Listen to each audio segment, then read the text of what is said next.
तो हेलो बच्चों, स्वागत है आप सबका स्टडी विद बलिंदर सर में। तो चलिए शुरू करते हैं आज के वीडियो।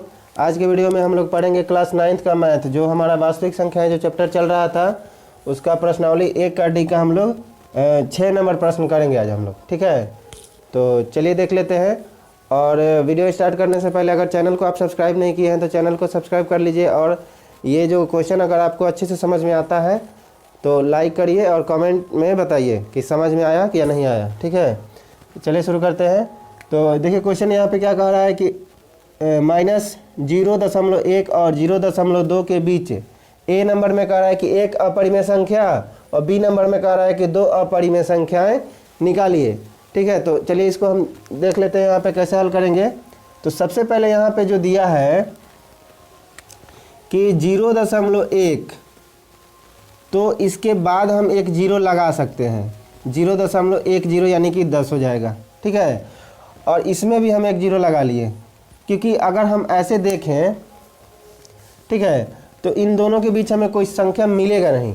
ऐसे अगर 1 और 2 रहेगा तो बीच में क्या घुसेगा उसमें। अगर हम 0 लगा लेते हैं तो ये 10 हो गया और ये 20 हो गया। तो 10 और 20 के बीच में बहुत सारी संख्याएं हो जाएंगी, और उसमें भी ये माइनस में है, तो माइनस में है और ये प्लस में है। तो इस तरीके से अगर यहाँ पे हम देखें अगर, तो जैसे मान लीजिए ये संख्या रेखा है, यहाँ बीच में 0 है, और यहाँ से अगर हम -0.10 करते हैं तो इधर की तरफ संख्याएं छोटी होती हैं, लेकिन वैसे में वास्तव में उनका मान जो है ज़्यादा होता है। इधर जैसे ही बढ़ते जाएंगे हम ज़्यादा होते जाएगा, यानी कि माइनस में हमें पता है कि जो बड़ा संख्या होता है वो उसका वैल्यू छोटा होता है। तो ये 10 है, माइनस में 0.10, तो ये छोटा होगा माइनस में 0.9 से, यानी कि ये बड़ा है तो इधर बढ़ते जाएगा। तो बड़ा छोटा से हमें मतलब नहीं है, बस हमें बीच में निकालना है। ठीक है, कि ये 0.10 और 0.20, माइनस में 0.10 और प्लस में 0.20 के बीच में।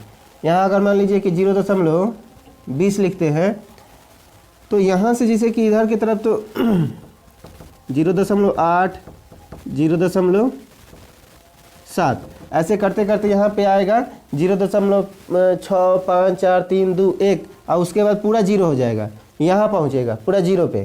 फिर इसके बाद स्टार्ट होगा इधर से 0.1, 0.2, 3, 4, 5, 6, 7, 8, 9, 10, 11, 12, 13 करते करते यहाँ 20 तक पहुँचेगा। यानी कि हम देख रहे हैं कि यहाँ पे 0.10 और 0.20 के बीच में बहुत सारी संख्याएँ हो रही हैं। वैसे तो यहाँ पे हम जो भी दोनों संख्याएं लिखे हैं इनके बीच में अनगिनत संख्याएं होती हैं, क्योंकि हम पहले भी बता चुके हैं आप लोग को कि 2 परिमेय संख्याओं के बीच अनगिनत परिमेय संख्याएं या फिर अनगिनत अपरिमेय संख्याएं होती हैं, या फिर 2 अपरिमेय संख्याओं के बीच भी अनगिनत परिमेय और अपरिमेय संख्याएं होती हैं। ठीक है, तो इसको भी ध्यान रखिएगा। तो यहाँ पे हमें ऐसे भी देख रहे हैं कि बहुत सारी संख्याएँ मिल रही हैं, तो हम अब लिखेंगे यहाँ पे ए नंबर में हमें लिखना है एक अपरिमेय संख्या। ठीक है, तो सबसे पहले हम ध्यान देंगे कि चूंकि ये माइनस में है, तो माइनस में भी तो 0 के पहले इधर माइनस में भी तो बहुत सारी संख्याएं मिल रही हैं, लेकिन हम माइनस में नहीं लिए हैं, हम प्लस में लिए हैं इधर से। तो कोई भी ले सकते हैं, आप इधर से भी ले सकते हैं, माइनस में लीजिए, प्लस में लीजिए, क्योंकि बहुत सारी संख्याएँ हैं।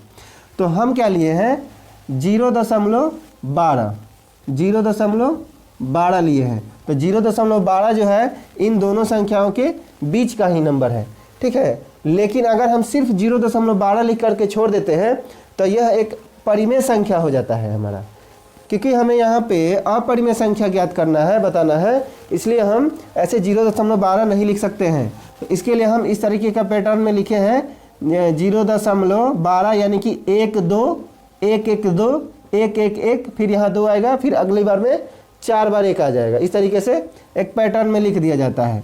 वास्तव में ये जो संख्या है यह एक अशांत अनावर्ती दशमलव संख्या है।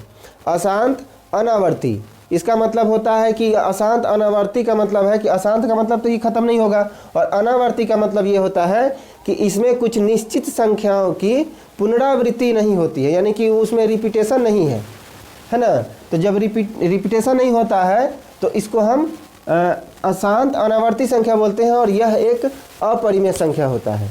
ठीक है, हम पहले वाले वीडियो में भी कई वीडियो में बता चुके हैं कि इस तरीके से अशांत क्या होता है, अशांत आवर्ती क्या होता है, अशांत अनावर्ती क्या होता है।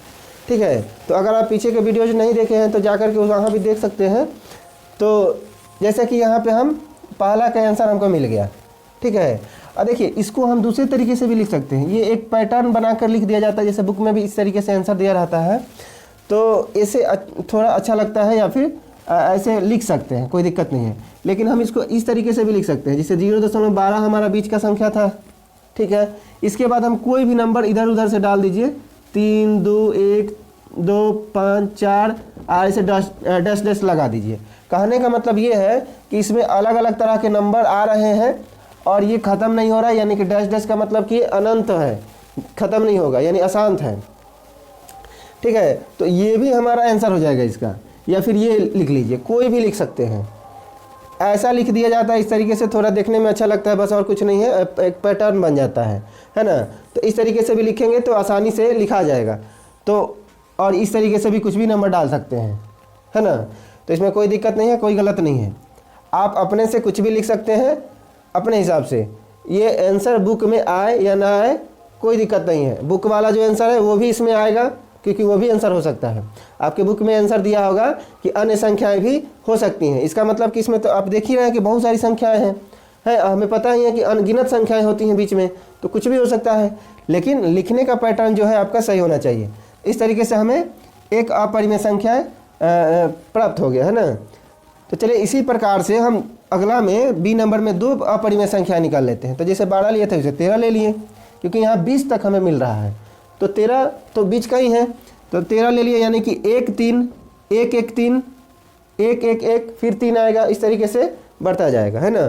तो ये हमारा एक हो गया। फिर इसके बाद हम जैसे कि यहाँ पे 20 है, तो 20 से तो 19 तो इससे छोटा ही है, तो इसके अंदर का ही है, इसलिए हम 19 ले लिए, यानी कि 1 9 1 1 9 1 1 1 9 आगे हो जाएगा, फिर 4 बार 1 आ जाएगा, इस तरीके से। तो ये हमें 2 अपरिमेय संख्याएं प्राप्त हो गई। तो इस तरीके से हम 2 अपरिमेय संख्याएं प्राप्त कर लिए। तो यहाँ पे जो क्वेश्चन था हमारा ये अब सॉल्व हो चुका है। तो ये बहुत ही आसान प्रश्न था हमारा। तो अगर इसमें आपको कोई भी डाउट होता है तो आप कमेंट में पूछ सकते हैं, या फिर इस वीडियो को थोड़ा अच्छे से फिर से दोबारा देख सकते हैं। आशा करते हैं कि बहुत अच्छे तरीके से आपको समझ में आया होगा। अगर हमारा वीडियो अगर आपको अच्छा लगता है तो चैनल को सब्सक्राइब कीजिए, और आने वाले सभी वीडियोज़ को आप देखना चाहते हैं तो जो बेल आइकन होता है उसको दबा लीजिए, ठीक है। और इस वीडियो में कमेंट करके बताइए कि जो क्वेश्चन है ये आपको अच्छे से समझ में आया या नहीं आया। चलिए मिलते हैं अगले वीडियो में, धन्यवाद।